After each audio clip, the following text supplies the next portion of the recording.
What's going on, movie fans? Welcome to Movie Rounders Live. I'm Matt, Bethany, Daniel, and Tony. Hey, I got the point down. There we go. And today we're going to discuss some topics for you. We've got The Matrix to talk about. We've got Bill and Ted to talk about. We've got many things to talk about with you all today. We're happy that you're watching us here on Facebook and YouTube. So let's jump right in. We're going to start with what is your favorite summer blockbuster growing up? We're about to hit that summer blockbuster season. So we're going to start with Tony. Tony, what's your favorite summer blockbuster? Thinking back, if this is probably going back to high school or early college days, what would have been my favorite? What was the one with the aliens where it blows the building up, shooting straight down the center of it? Had Will Smith. Independence Day? Independence Day. For me, that was a fun, unexpected movie. Had great special effects. I love the bravado that Will Smith and who's the other guy that's been in a lot of movies? Was in Jurassic Park.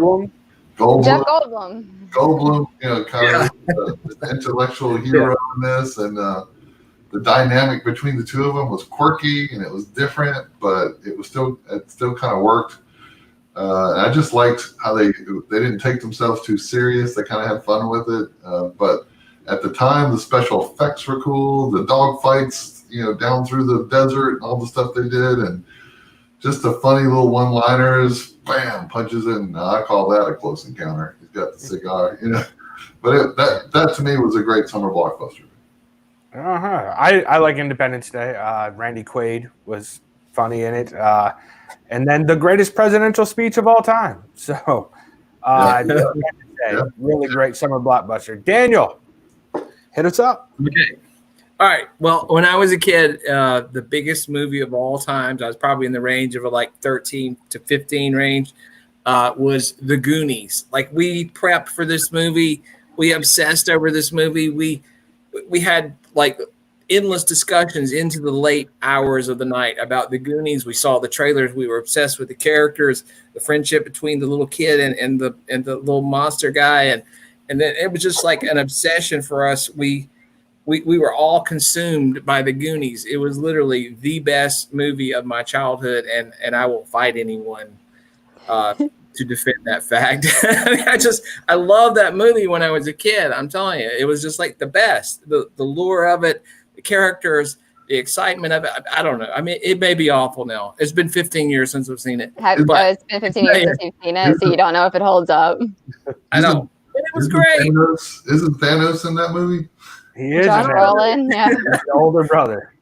But can I tell you, I mean, like, the whole deal with it was like it had like caves and underground stuff, and it had mountains, and it had like this whole like world, and like there was a video game that was based on, and literally we played the video game, we watched the movies, we were completely obsessed. I can't even describe like the obsession level on like a 10 of being like that age and just being obsessed with a movie, and that was like. That's what did it for me. I mean, it was great. All my friends and everybody, we were all over it. The Goonies, great pick. I love it. Yeah, it was great. Bethany, favorite summer blockbuster from your very old life up there? Yes, my very, very ancient life. We actually didn't go to the movies a lot when I was a kid. And so I was like trying to find a summer blockbuster. Like, one of the only movies I remember going to the theater to see was The Prince of Egypt, but that came out in like December, so that doesn't really count. So the only summer blockbuster I actually remember being excited for was Star Wars Revenge of the Sith, and my mom wouldn't take me to see it. I remember being in the food court at the mall eating lunch with her, and I looked over and I could see into the movie theater, and it had this Revenge of the Sith poster on the wall. And I was like, can we go see it? And she was like, no. So the blockbuster I looked forward to, I never even got to see in the theater. But it all worked out. You still love Hayden Christensen. I love Hayden Christensen. I love Star Wars. Like, it's my life.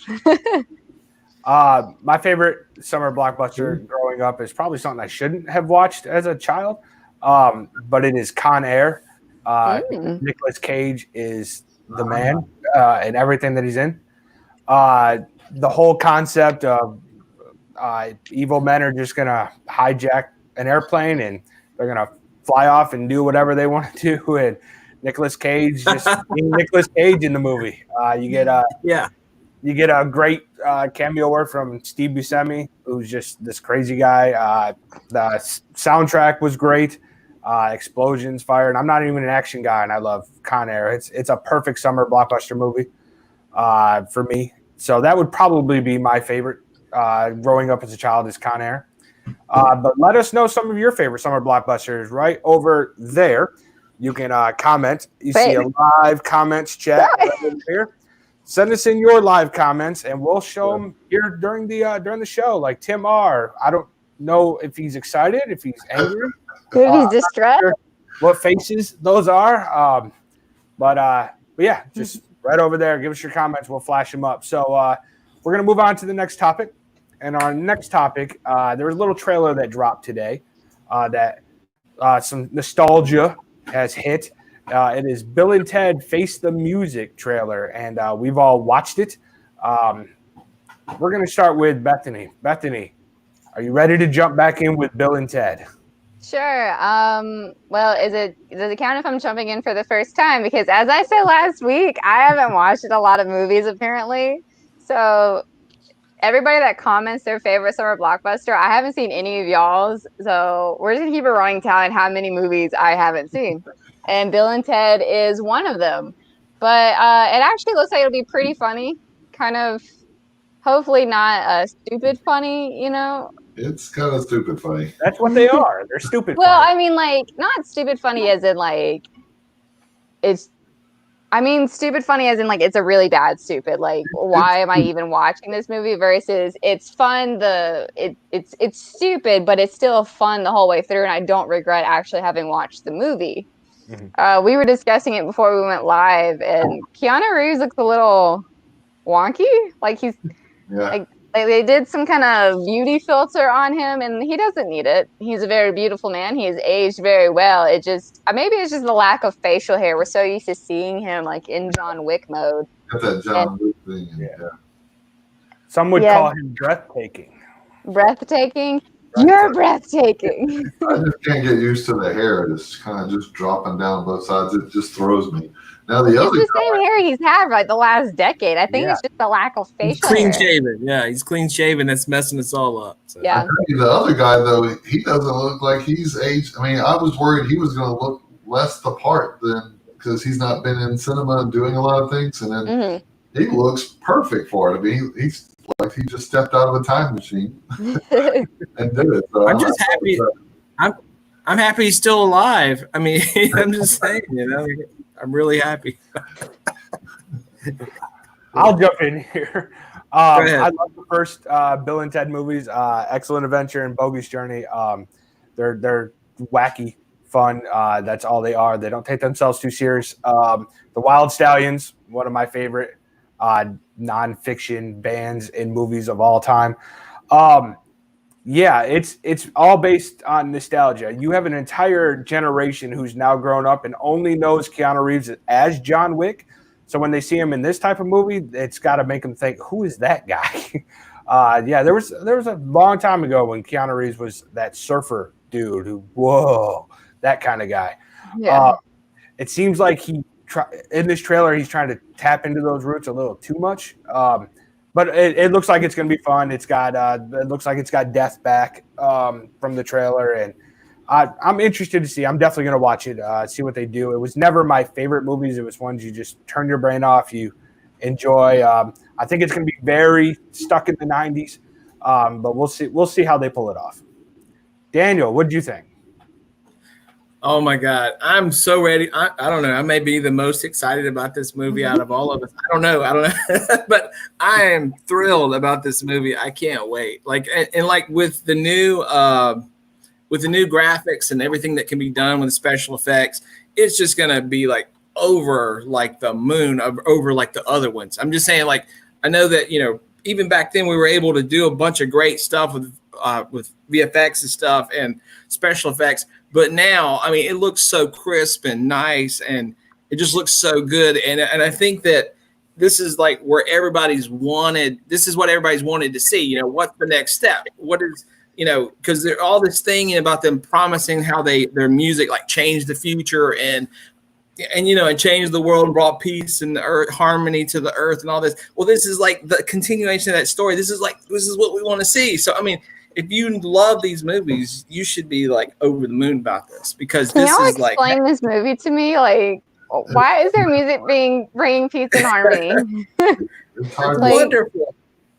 The first one was You about want them going back in time to learn history and jumping in a phone booth, and they just They learn have history. to pass a history test, an oral history exam. So George Carlin comes back from the George Carlin Rufus. takes them through to those places to go see Khan, Lincoln, some of these iconic people in history, so they can create this great oral history for their class. for history That's it, which then leads on to pushing their career forward to something that happens further into the future. So they have to pass those tests. That's kind of the premise all the way through it, with a time machine and a phone book and a phone booth. And It's then a little bit like Back to the Future and Doctor Who.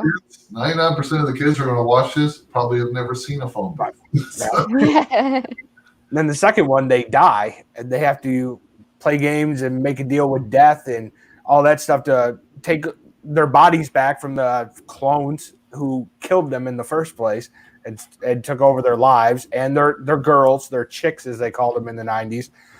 So they had to do a rock show against them, and it's out there. It's out there. It's like Doctor Who, Back to the Future, and Guitar Hero. yeah, that's pretty close. You got supernatural elements all over the You know the meme that's like poorly explain a movie in like terms or whatever, like that. Yeah. Tony. It's funny. It's cute. I mean, it's a good movie. I remember back on it fondly, you know, but when you try to explain it to someone today, it's like, okay, that was a little out there. Tony, give us your thoughts on the trailer you just watched. You know what? I love the original Bill and Ted's, but it's how long has it been since it came out? What are we talking? It's at least 20 years? 25 years. Yeah, so we're talking almost 3 decades. So they've aged. I actually, in my mind, when I first heard this was going to happen and I was worried, I was like, well, I feel pretty good about Keanu because he's been in film. He stayed in the game. The other guy, he hasn't really done a lot of acting since then. So I'm like, he's probably they're not gonna gel like they used to. But then when I see the clips, he's the guy. I mean, from my memory looking back, he hasn't changed. I mean, he's aged, but he feels right. And then when I look at Keanu, maybe it's because he's been in so many movies and he's got so much cinema baggage attached to him, so to speak, because I've seen him in so many things, that when I see him in this, it's almost jarring. It's hard to explain. Haircut, the way he looks, it's jarring, whereas the other guy feels right. So it kind of turned it upside down for me. So right now I'm going to leave my judgment kind of 50-50, and we'll see what we get. I hope it ends up being quirky and funny and it can revive that. My gut is probably it was a risky move for Keanu to do in the midst of all the other stuff he's doing for his career. But hey, you know, he could Can't do any wrong at this point. You know, Yeah, it's like, I mean, he's having fun. So if that's what it is, you know, I be can't happy. I can't wait to see a bunch of people doing air guitars again, because that was the thing from the show. So it'll be interesting. I hope they show Ted's stepmom. Maybe they Oh, keep I've that joke seen that going. reaction image of them and the clones doing the air guitar thing. I've seen that. Excellent. I know what that is. All righty. So go ahead, Dan. Well, I just wanted my train of thought slipped. All right, so we're going to go from one Keanu Reeves movie back to another Keanu Reeves movie, because they're building off this John Wick reconnaissance, as they call this. The Matrix 4. Renaissance, you mean? Sure. Not reconnaissance? Reconnaissance. What? So the Matrix 4 script is now been blessed by both Keanu Reeves and Carrie-Anne Moss, who are both coming back to reprise their roles. Are we excited for the Matrix 4? We're going to start with you, Tony. Well, the original Matrix kind of like the original Die Hard. To me, was something that was genre defining. It was something that was so unique and so different, and it started a lot of things copying it, kind of going further into the future. The Matrix 2, it was okay. Matrix 3, even less. Loved the original though, and if they can capture that drive and that uniqueness and groundbreaking special effects they did way back then, that even now when you go back and rewatch it, still hold up, which is a big thing to say based on what they were doing. They were creating how to do effects that no one had even thought about how to do it back in a time when now every digital modeling of actors and stuff with digital stunt doubles, not even real stunt doubles, fully 3D. That's commonplace now, but back then that stuff didn't exist really yet. So it was neat to see how they broke ground with it. The movie was interesting, had the whole kung fu spin on it. It was kind of cool, and they had the whole ability to do the jacking into the Matrix, and then they had these ultra stylized personas versus what they looked like in real life, and it was a neat spin the way they showed the idea that it was a simulation that, at least for me in my mind at that time, was such a new concept. So I'm excited about it. I just hope they can catch that fire that they had on the first one from the last time. Well, thank you all for putting your comments in here. We see y'all. Tony's going to get some of those comments up so we can answer some of those questions. Matrix 4. I love The Matrix. It's in my top 20 movies of all time. Absolutely love The Matrix. The second and third one, as Tony said, it dragged out. It didn't really help the storyline, in my opinion. It was all about Neo versus Agent Smith. Was he the one? Morpheus, Trinity. You had just a great cast of characters in that first one. It got too in depth for me. They went to the world they lived on. I can't remember what it's called. It's been so long since I've watched the Matrix sequels. I don't know if I can jump back into this train. I don't know where they can take it from here. They pretty much answered all the questions other than reboot the entire thing, and maybe now Neo's the guy who's in charge of it all, and they're just going to reboot it and bring in a whole new people to control it. But I mean, it's the Matrix. I might not be excited for it, but I'm going to take the red pill. You know I am. I'm definitely going to take the red pill and go back down the rabbit hole, see what they got. Because, I mean, I love the Matrix. And the best part about the sequels was definitely that chase scene in the Matrix Reloaded that they bought off a highway or built in a highway to do that big car chase scene. It's one of the best scenes in film. If it's blessed by Keanu Reeves, Carrie-Anne Moss, they're all coming back, then I'm going to give it a chance. But I'm not too excited yet. I'm gonna temper my expectation. Bethany? Let's file this under another movie Bethany hasn't seen.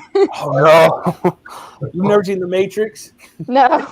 No. I've seen, thanks to some YouTube clips, there's a channel that breaks down like CGI and stunt acting that I really like on YouTube. And I've seen some clips from it, and some of the technology that you were talking about, Tony, I've seen like them discuss how they came up with that. Yeah. So I think it's really cool. It's just something I've never seen. Like it's never been on TV as I've been scrolling through channels, or it's just never popped into my head to watch. That said, like I think this movie is supposed to, or originally was before coronavirus, is supposed to come out the same day next year as John Wick 4. Oh. Yeah, they said it at the same time as both of them releasing on the same week. Yeah, they're supposed to release the same day next May as John Wick 4 and Matrix 4. Is that the Matrix? I'm not sure. I can't remember which one does John Wick. The Matrix was Warner Brothers, I remember. Mm-hmm. Curious. I'm not sure who does John Wick. That said, though, I think I'm interested to see it just because I've never seen any of the Matrix movies. So I may, watch the Matrix movies. I obviously need to watch them considering I haven't seen them. But it might be fun to go into it. Right now. Are they getting mad at me? Everyone's getting mad at me. It's not my fault. Don't be mad at her. But I may decide to go into that movie blind just to experience the Matrix, so that I don't have like any expectations of it the way like Matt or Tony or Daniel may have. Now I'm a John Wick fan. Yeah, so I may not have those expectations, so I may not feel like if it doesn't hold up to what you guys remember it being, I may not feel the same way about it because I've never seen it before. But I mean, it's still a year out, supposedly. I don't know if things have changed because of all the outbreaks. I think if two of the original people, like it and think it's a great script, sure, let's see what it does. All right, Daniel, what do you think? Okay, well, let me just say this. This is what like all movies that plan on doing sequels should do. Like, give it some time. I mean, this is what they did. They said, okay, it came out. Everyone loved the first one, the second one, the third one. It blew the doors off the thing. We invented techniques for special effects and all this. Well, the story now has like ruminated. We've sat on it for like, however many years. And what we're going to see is like the evolution of the writers of where they think this story had went. I mean, they've had like years just to sit around and say, well, what's happening now? Or what do we need to do? So, I mean, I have complete faith in them that this story will not be screwed up just because they've had time to think about it. It's ruminated. Now they're ready to do it. And Keanu and everybody's like signed off on it. So it's going to rock and I'm ready. The directors for The Matrix were the Wachowskis, right? Yeah, the Wachowski. Yes. Yeah. Are they coming back amazing. for it? One of them. One of them is? Yeah, one of them will be directing it. Just looking at some of the comments down here, I've never seen Dark City from Brian McDonald here, but he says it was integral in The Matrix, even reused some of Dark City's sets. So, no, that's one I'll have to check out. So thank you for letting us know that. Shout out to Tim from YouTube for saying the Matrix movies are all on Netflix right now. Yeah. I guess that's what I'll do on my weekend. You gotta do it. Yeah, now like I've been called out. Amy's threatening to take away my movie card. Alrighty, so we're gonna go into probably a more controversial topic here. We're gonna do our best and worst segment, and for this episode, we're gonna do the best and worst movies of the 2010s. That is from 2010 to 2019. And I guess I'll kick us off with this one. I'll start with my best. And there was a lot. I mean, I've seen hundreds of movies throughout the 2010s, worked in a movie theater. I've seen a lot. Some of my favorite genres, musical, horror. I love all of those, comedies, dramas. But one thing that really stands out to me is when they do a very good meta horror film. New Nightmare was great at it. Scream is in my top 5 movies of all time. They did it perfectly, just twisting a movie on its head, just knowing that you're in a horror film. And nobody did that better in the 2010s than The Cabin in the Woods. Loved everything about The Cabin in the Woods. It had Josh Whedon, who is probably my favorite director. He did it with Drew Goddard, and Buffy the Vampire Slayer is my favorite TV show. Drew Goddard and Josh Whedon did a lot of that together, along with Angel. And when I saw that they were working on a movie together, I was like, well, this is going to be interesting. And then you go into it and you're like, okay, this is going to be about a movie about a cabin in the woods. You've got the horror elements, you've got all these different things that'll happen. They're out in the woods and you see the same old tropes. And right from the opening scene, it just throws all of that out the window and says, nope, you're in a different kind of movie here.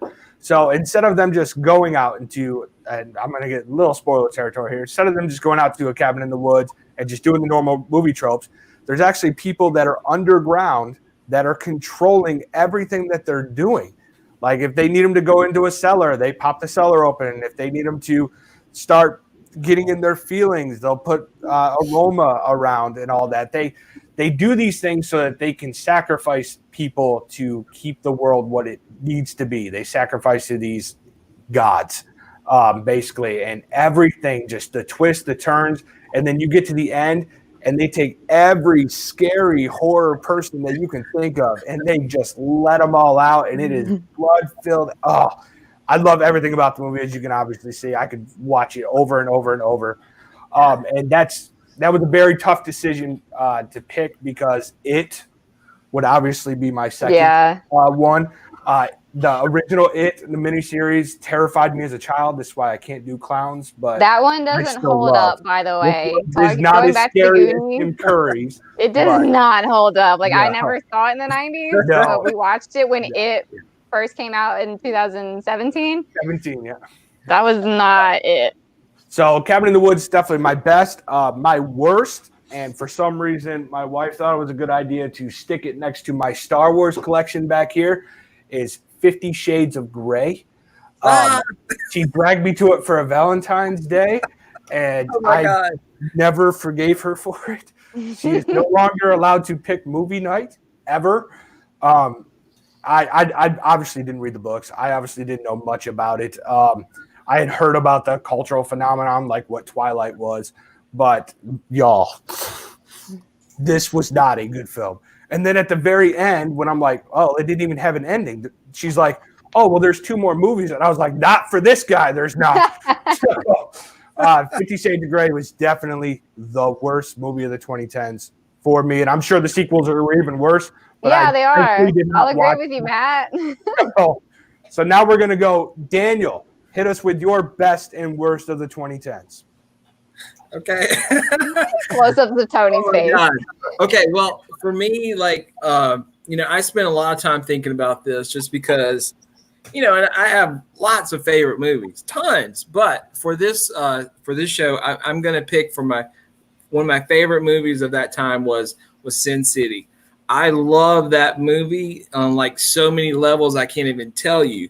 It sparked something inside of me that made me want to make a movie, wanted me to watch more movies, wanted me to just be engrossed and consumed with movies, because for me, it was like the first movie I watched where it mixed like graphics and special effects, and it brought in real movie elements and then like non-movie elements, and it told a story in such an explosive visual way where, I was electrified when I watched this movie, and it was just like it broke through like a barrier that I had when I was watching movies. So Sin City for me is like way up there. It's like a classic, and I absolutely love that movie. So anyways, if you haven't seen it, check it out. It's landmark in my opinion. Okay. Daniel loves Sin City so much, he's doing a 2005 movie, but it's okay. We'll give it to you. Yeah, I'm sorry. Okay, my bad. But See, he just said through the decade. Yeah. I'm sorry. Throwing Sin City out. That was 2005. He goes behind the banner of shame now. Yeah. Oh, hello. It's I all love good. Sin City as well. So yeah, but it's just phenomenal. It's like such a great movie. It's like a comic book that comes alive. It's wonderful. It's got some great acting, great characters. It's fantastic. I absolutely love it. To me, it reminds me a lot of Sucker Punch. The way they do some of it stylized, maybe some of the original, like the 300 movie. A lot of kind of really super hyper stylized looks to it, but blended in a really unique and different way that kind of made them stand out in the day when they were out there. So yeah. I was reading worst movie articles today, and Sucker Punch was one of on many of them, Tony. Yeah. It's another great movie, though. But Daniel, what do you got for your worst? Okay, for me, the worst movie, and this is, I know I'm going to have people disagree with me on this, but to me, the worst movie is a movie that had a movie made about the movie. It's so bad, and that movie is called The Room. I've seen the original movie. I've seen the movie that was made about the movie. And to me, the movie that was made about the movie is a better movie than the actual movie. And I know it's one of those cult classic phenomenons that everyone worships, but I hate that movie. I feel like I wasted like 2 hours of my life when I watched it. And I know I'm sorry if I hurt someone by that, but it's honest truth. I hate that movie.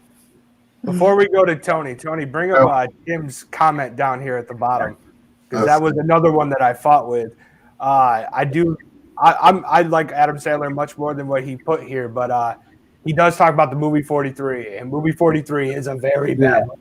So that was the top movie on every worst movie of the last decade list I read today. Was very bad, so I like that you put that up there. But Tony, I can't believe you liked Uncut Gems. I loved Uncut Gems. Sorry. Now, I thought we were doing 2010 to 2000. We are. We're going to give Daniel a pass for The Room. That's like 2003. Yeah. But Daniel missed the question. That movie's so bad, it has resonated through the decade. Yeah. Since they did the Disaster Artist, we'll count The Room as well. So Yeah. He just did the last 20 years. Ooh, I don't know. If I thought we were agree. doing the 2000 and now. I'm sorry, I was mixed up. I bet. All right, so Tony, what do you got?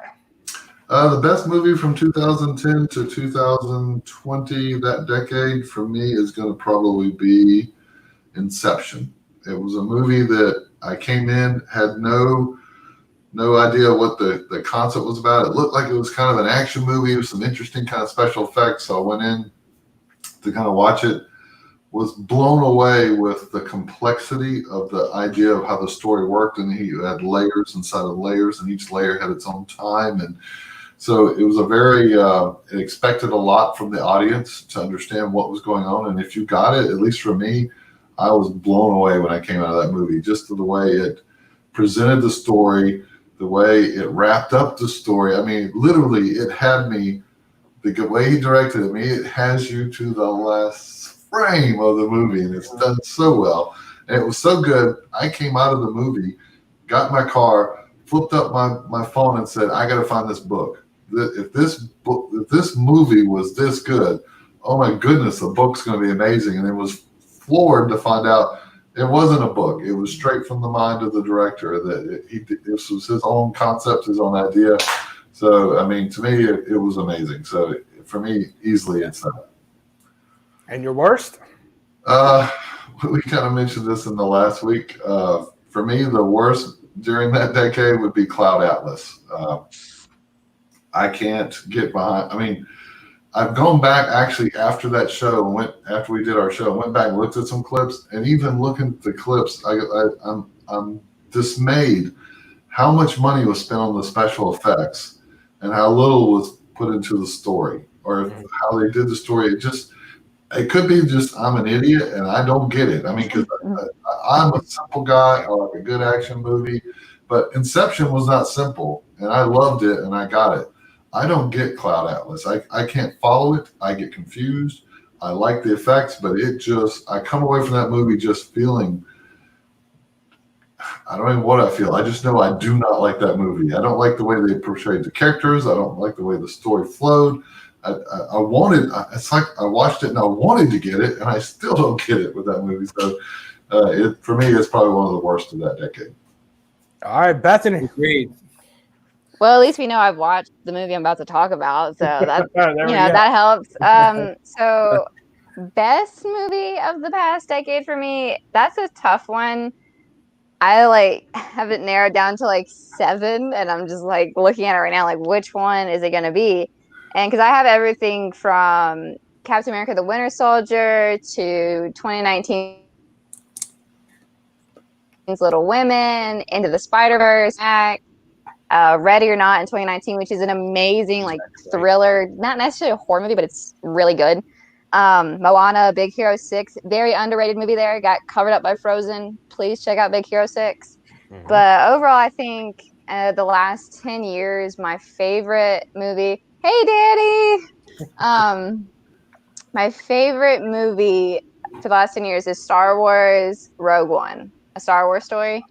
That movie was everything, because they took a plot hole that you had in the original trilogy with how they got the information on the Death Star, and they made a whole movie out of it that got you hooked and invested in these characters, all of which they, spoiler alert, die at the end. They don't exist because you would see them in the original trilogies, and just ruined it for me. Okay. Yeah. And you get so invested in all of them. Cassian became so popular that Disney Plus is making a spin-off show for him. There's Saw Gerrera shows up in the Clone Wars and in Star Wars Rebels, I believe, as well, 2 of their animated shows. All of the characters, the plot lines, you have Krennic, you have kind of how the loophole, not really loophole, but the one way to destroy the Death Star came to exist. You find out how that happened, is rather just being an oversight. You find out really what that is.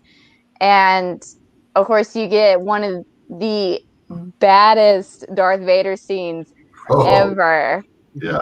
Oh my gosh, the Darth Vader scenes in this movie are literally iconic Darth Vader scenes. Talking about, we see Vader in his bacta tank. When Krennic comes to visit him, we get the very amazing "Don't choke on your aspirations" as he's force choking someone, and then the final scene with Vader in it. Yeah. It's peak drama. It's peak iconic.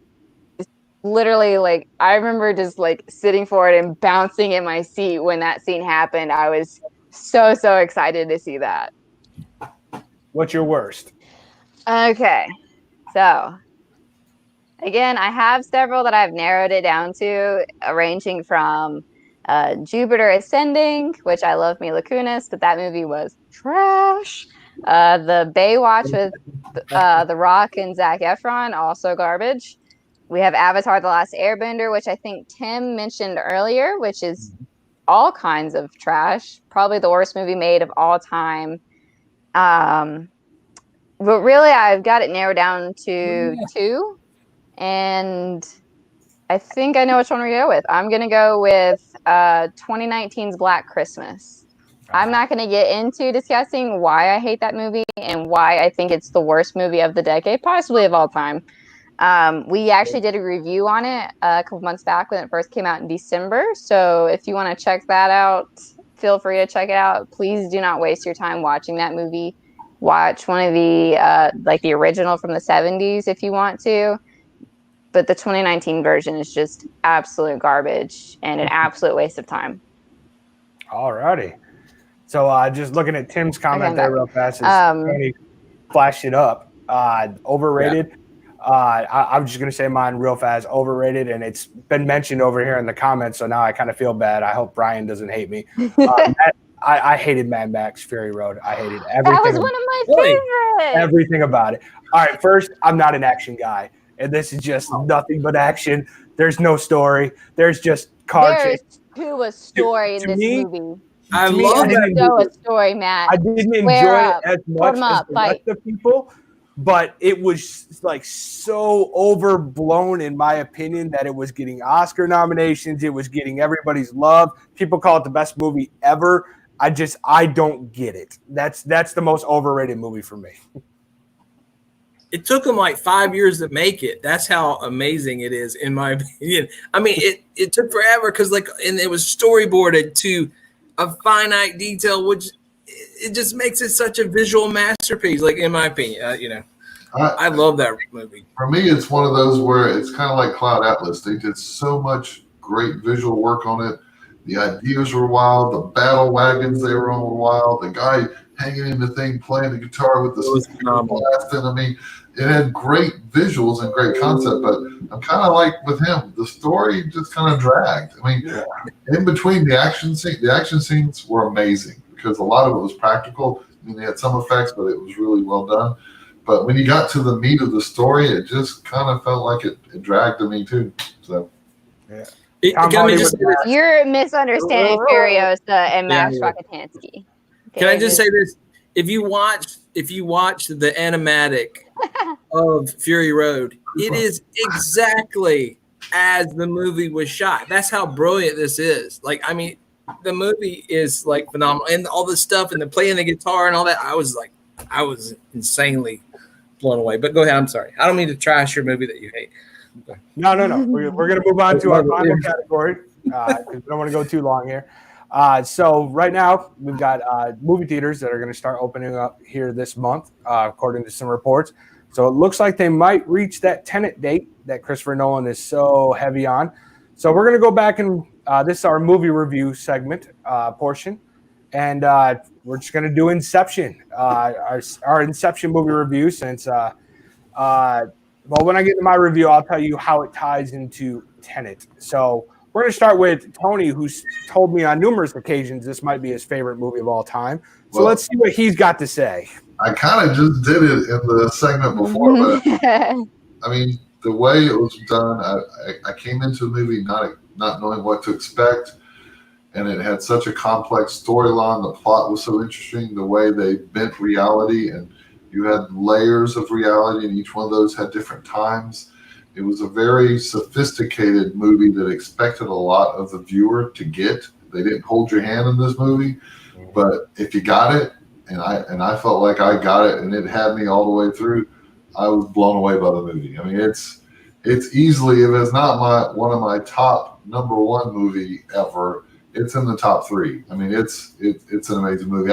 I can't remember a movie that at the end, I leaned in my chair and was watching it to the last frame, and then it stopped, and you're like, it was so well done. So, and then the casting, the actors all were really good in it. The special effects were mind blowing. They were doing effects that you see now in Doctor Strange. They were doing way back when Inception came out. I mean, so and at that time, it was truly groundbreaking, the kind of things they were doing. So, yeah, if you haven't seen this movie, it is definitely worth going to watch. Bethany, have you seen Inception? Yes, I have Yeah. seen Inception. Like, let's just check that one off the list of movies that I have seen compared to movies I haven't seen. I didn't actually see it when it first came out, though. I remember a bunch of people, like, when it first came out, people talking about it, like, what was it, like, what's going on here? And so I eventually watched it when I went on, like, a Tom Hardy kick of movies. I just watched a bunch of Tom Hardy movies, which you can't go wrong with a Tom Hardy movie. That man is an insanely talented actor and one of the best of this generation. So watching it, the movie's like, it seems like just to be like peak Christopher Nolan. Yeah. Like, if you had to sum up Christopher Nolan in a single movie, including all the Dark Knight movies, including Dunkirk and Tenet, which is coming out soon, Inception is probably I wouldn't say it's the pinnacle yet, but it could be. It could be the very best movie he's ever made. Just all the layers it took to getting that movie. And Tony, you talked about it with like the special effects that they did that they use in Doctor Strange now that are just mind blowing to think they were done. What was that, like almost 10 years ago now? Yeah. 2010. What, Matt? 2010. 2010. Oh yeah, literally 10 years ago. There you go. Yeah, amazing. And how far technology has progressed and how easy that probably is to do now versus, I don't know if they actually had to create any technology the way you did with Matrix or other movies, but they probably had to come up with some really weird ways to show things and accomplish what Christopher Nolan's like vision was, because pretty much everything he's ever done is straight, besides Batman, is like straight from his brain. Yeah. Like him and his brother just come up with these crazy concepts for movies and manage to pull it off in like ways you could never ever imagine. And I've never been let down by a Chris Nolan movie, so I'm kind of excited to see Tenet. But again, like if you've never seen Inception, if you're like me who just never watches movies and does a movie review channel with some people, I would definitely recommend it. The cast is insane. You have Leonardo DiCaprio, you have Tom Hardy, you have Joseph Gordon-Levitt, you have Cillian Murphy, who I just learned a couple months ago it's pronounced Killian, not Cillian. So, but yeah, I've seen the movie. For me, kind of like what it expects of the viewer, the complexity of the plot. I'm trying to think of any other movie that expects that much of the viewer to be able to get it. And I come back to maybe Interstellar, which also, because Interstellar for the gist is okay, the first part, but when you get toward the end of the movie, it's expecting a lot of the viewer to keep up with what's going on, with the whole idea of time dilation. And so, I mean, to me, that's the close. Now, I didn't like Interstellar near as much as I liked Inception, but he, unlike a lot of directors, doesn't spoon feed you and have to stop and give you pages of dialogue to help you get up to speed on what's happening in the story. He doesn't have to do the tell, not show. He does show, not tell, and expects you to. Black Christmas has a scene where they literally stop the movie and explain it to the viewer. They're in a car and it's like, okay, here we go. They don't think we know what's going on here, so they stop and explain it. I think one of my favorite scenes from that movie is like where they're in, like, I think it's the hotel and the hallway is just like rotating around and around and they're trying to move down it. Yeah. I imagine that would be like a little bit nauseating to try to shoot, but also really fun, depending on how it was done. So I think they actually had the set rotating around them. The practical set they actually spun, so that's pretty wild. Yeah. Daniel, what do you got? Oh my God, Inception! Probably like I agree with you 100%. It's like one of the best movies ever made. But like to me, part of that is the fact that Daniel, hold on, I gotta stop. I see a post that I don't even get. Not even close to Dunkirk. Is he saying Dunkirk is better? Dunkirk was great. Dunkirk is easily the worst Nolan run. I mean, don't even get me started on how bad Dunkirk was. I love war movies. I went in going, Nolan, this thing's going to be knocked out of the park, and was the most disappointed by it. And it's the only reason I'm nervous for Tenet, because I didn't think the dude can do a bad movie until he did Dunkirk. So I hope you're not saying Dunkirk's better than Inception. I mean, you're entitled to your wrong opinion, Tony. Dunkirk is great. Oh, no. I don't like Dunkirk either, but I'm glad Josh is sticking to his guns. Men. Get me fired up. Daniel, your review. Okay. What you got? I'll leave Dunkirk alone because I could go another 20 minutes into it, but I won't. But anyways, but yeah, Inception, amazing movie. I think it broke a lot of ground as far as in storytelling and the way movies are made. Like I say, Nolan is one of my favorite people. I watched like crazy documentaries about how he gets like a team of people and he locks them in this bunker and they just sit around doing storyboards and coming up with like stuff and plot lines. I mean, literally, in my opinion, he's probably one of the best directors and movie makers, producers of all time. And he deserves that because Inception it's a phenomenon. It is a landmark piece.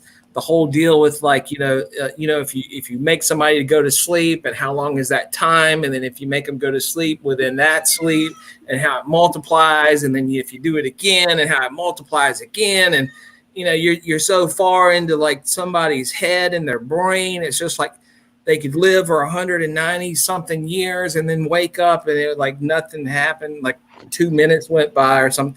It's just that whole thing. I mean, it's mind boggling. I've got relatives who would never understand that, but the way that the movie's done, like you say, the way it's done, I mean, it's a perfect movie. I mean, it's a great movie. Yeah. So.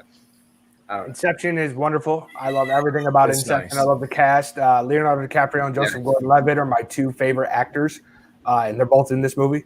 What about Taylor Kitsch? No. Taylor Kitsch is my man crush. He's not my favorite actor. Okay. That man just can't do any wrong. And Christopher Nolan's my second favorite director. This is actually my third favorite Nolan film, and it's still in my top 25, so that tells you how good Christopher Nolan is. Everything about the Revenant. Did Nolan do Revenant? No, that was Inarritu. Leonardo DiCaprio was in Revenant though, which you finally want to watch. He should have gotten it for Wolf of Wall Street first, but no, I love everything about Inception. It's great. It's great, and I hope the rumors happen and they tie it in with Tenet, as a lot of people are speculating it might happen. We'll see. And I'm excited for Tenet and more Christopher Nolan. So that's our Inception movie review. Hey, we want to thank you all for commenting over here. You guys really helped make this show.